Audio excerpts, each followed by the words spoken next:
दोस्तों, मैं हूं अख्तर खान और आप देख रहे हैं सीबीसी न्यूज राजस्थान। अभी तक बॉलीवुड की फिल्मों में देखा होगा आपने कि पुलिस किस तरह से किसी बेकसूर को उठाकर लाती है और अपना मनचाहा जुर्म कबूल करवा लेती है और उस बेकसूर को जेल में डाल दिया जाता है।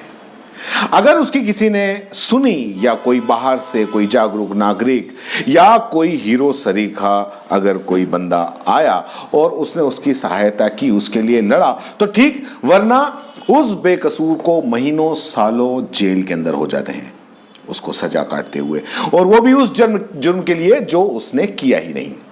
लेकिन अभी जो मैं आपको बताने वाला हूं वो कोई फिल्मी कहानी नहीं है, वो सत्य घटना पे आधारित है जो हाल ही में घटी है। किसी फिल्म की कहानी नहीं है, फिल्म की कहानी जैसी लगती है लेकिन ये फिल्म की कहानी नहीं है।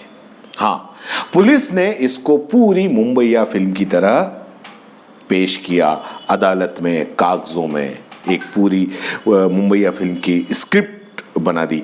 जिस तरह से पुलिस हमेशा की कोई एक ही स्क्रिप्ट देती है ना कि साजिश करते हुए, पुल के नीचे साजिश करते हुए पकड़े गए, झाड़ियों के पीछे साजिश करते हुए पकड़े गए, तो ये कहानी भी कुछ ऐसी है जिसके अंदर बेकसूर फंस गया।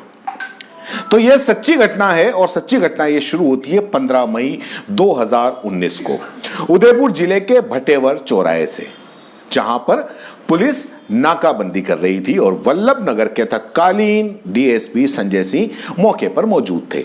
एक स्कॉर्पियो आती है, स्कॉर्पियो को रोका जाता है और उसमें से निकलता है डोडा चूरा, अवैध यानी कि एनडीपीएस का मामला। एनडीपीएस एक्ट में जो नशे का जो होता है उसके एक्ट में वो मामला निकलता है और 353 किलो डोडा चूरा मिलता है और मौके से गिरफ्तार होता है एक व्यक्ति जिसका नाम श्यामलाल।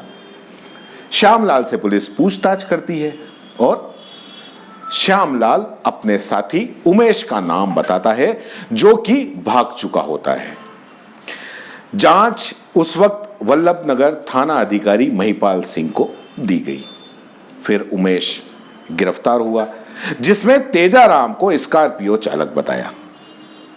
उधर थाना अधिकारी महिपाल सिंह का ट्रांसफर हो जाता है, उसकी जगह आ जाते हैं सुमेर सिंह। वो तेजाराम को थाने लाते हैं और पूछताछ करते हैं। उन्हें लगता है कि तेजाराम इस तस्करी वाले मामले में इन्वॉल्व नहीं है। सुमेर सिंह उसको छोड़ देते हैं। इसके बाद इंस्पेक्टर सुमेर सिंह का ट्रांसफर हो जाता है, उसकी जगह आ जाते हैं इंस्पेक्टर गज सिंह। अब गज सिंह फिर से तेजाराम को लेकर आते हैं और 7 अगस्त की तेजाराम की गिरफ्तारी बताते हुए 10 अगस्त को न्यायिक अभिरक्षा में उसको भेज दिया जाता है। तेजाराम जेल में बंद हो जाता है। आपको मैं यहां बता देना चाहूंगा कि तेजाराम देवासी चरवाहा है जो भेड़ बकरियां चराता है, छोटी मोटी खेती करके अपने घर का गुजारा चलाता है। ये रहने वाला सुमेरपुर के पास बांकली गांव का है। भेड़ बकरी चराने के लिए आसपास के गांव तो वो गया होगा लेकिन बाहर की दुनिया से अनजान, क्योंकि उसको साइकिल भी चलाना नहीं आती। और उसको क्या बता दिया गया है पुलिस द्वारा? पुलिस ने उसको स्कॉर्पियो का चालक बता दिया है, जबकि उसको साइकिल चलाना भी नहीं आती। इधर जब तेजाराम जेल पहुंच गया, तेजाराम के परिजन, उसके मिलने वाले, समाज वाले सबके सब परेशान कि आखिर जिस जुर्म से तेजाराम का कोई लेना देना नहीं, उस जुर्म में फिर तेजाराम को जेल क्यों भेज दिया? क्योंकि तेजाराम बेकसूर था, सब जानते थे, उसके परिजन जानते थे, उसके जो साथी थे वो जानते थे, उसके गांव वाले जानते थे, उसके समाज वाले जानते थे कि उसको साइकिल चलाना भी नहीं आता। फिर तेजाराम को पुलिस ने स्कॉर्पियो चालक कैसे बता दिया? फिर शुरू होती है तेजाराम को रिहा करवाने की मुहिम, जिसमें साथ होते हैं तेजाराम के गांव वाले, उसके परिजन, उसके समाज वाले और कुछ संगठन के लोग, जिसमें शिवसेना के कुछ पदाधिकारी भी हैं। बात ये सब लेके, अपना दुखड़ा लेके ये सब के सब पहुंचते हैं उदयपुर के एसपी और आईजी। बात एसपी और आईजी तक जाती है लेकिन एसपी और आईजी इन लोगों की नहीं सुनते हैं और तेजाराम को ही आरोपी बता दिया जाता है। अब उच्च अधिकारियों ने ऐसा क्यों किया? क्यों उन्होंने जांच नहीं करवाई? जब इतने जनों ने आकर बोला, और उस वक्त भी ये बोला होगा कि जिस व्यक्ति को साइकिल चलाना तक नहीं आती उसको स्कॉर्पियो का ड्राइवर बता दिया, कम से कम उसी की जांच कर लेते। लेकिन खैर, कहानी आगे बढ़ती है। तेजाराम के परिजन और समाजजन हारते नहीं हैं, लड़ाई आगे चलती है और मुख्यमंत्री अशोक गहलोत के दरवाजे तक पहुंच जाती है। मुख्यमंत्री अशोक गहलोत सीआईडी और सीबी से जांच करवाने की मांग उठती है तो मुख्यमंत्री उस चीज को स्वीकृत दे देते हैं। जब जांच चली तो सामने आ गया कि तेजाराम, जिसको कि स्कॉर्पियो का चालक बता दिया गया था, उसको साइकिल चलाना भी नहीं आता। फिर क्यों उससे ये जुर्म कबूल करवाया? खैर, जांच और कोर्ट के आदेश के बाद गुरुवार यानी कि 3 दिसंबर को 3 महीने 24 दिन के बाद बेकसूर तेजाराम जेल से बाहर आ गया। लेकिन बाहर आने के बाद उसने थाना अधिकारी जिन्होंने जो गज सिंह हैं उन पर आरोप लगाया है कि उन्होंने उसको पट्टे मारे और जुर्म कबूल करने के लिए सुमेर सिंह द्वारा रुपये लेकर छोड़ने की बात कबूल करवाई। ऐसा थाना अधिकारी ने क्यों किया, ये तो आगे जो उच्च अधिकारी हैं, एसपी है, आईजी हैं, अगर वो जांच करवाएंगे तो पता चलेगा, वरना ऐसा होता ही रहता होगा तो आगे भी होता रहेगा।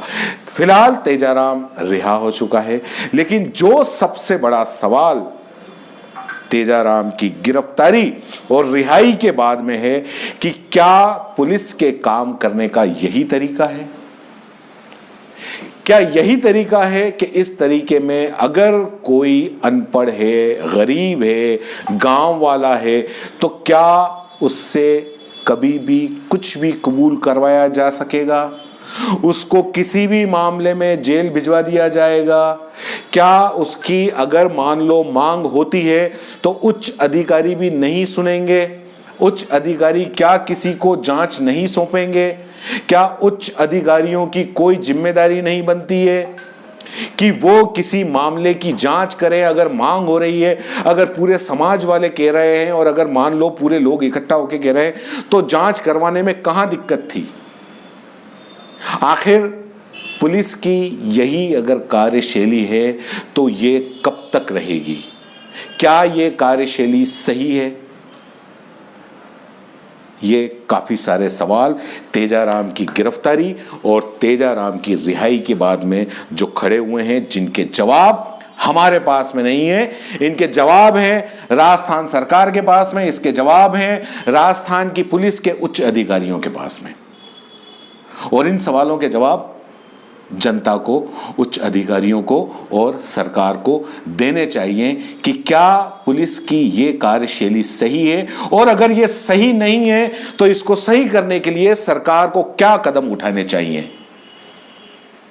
फिलहाल यहीं तक। जय हिंद, जय भारत। सीबीसी न्यूज राजस्थान की यह खबर आपको कैसी लगी, नीचे कमेंट करके जरूर बताएं। अगर आप YouTube पर देख रहे हैं तो सीबीसी न्यूज का चैनल सब्सक्राइब करिए, पास में दिख रहे बेल आइकन को भी दबाइए, ताकि जब भी हम आपके लिए कोई खबर, कोई जानकारी लेकर आए तो सबसे पहले आपके पास नोटिफिकेशन पहुंचे। अगर आप Facebook पर देख रहे हैं तो सीबीसी न्यूज का पेज लाइक करिए। अगर आप Instagram पर देख रहे हैं तो आप हमें फॉलो कर सकते हैं।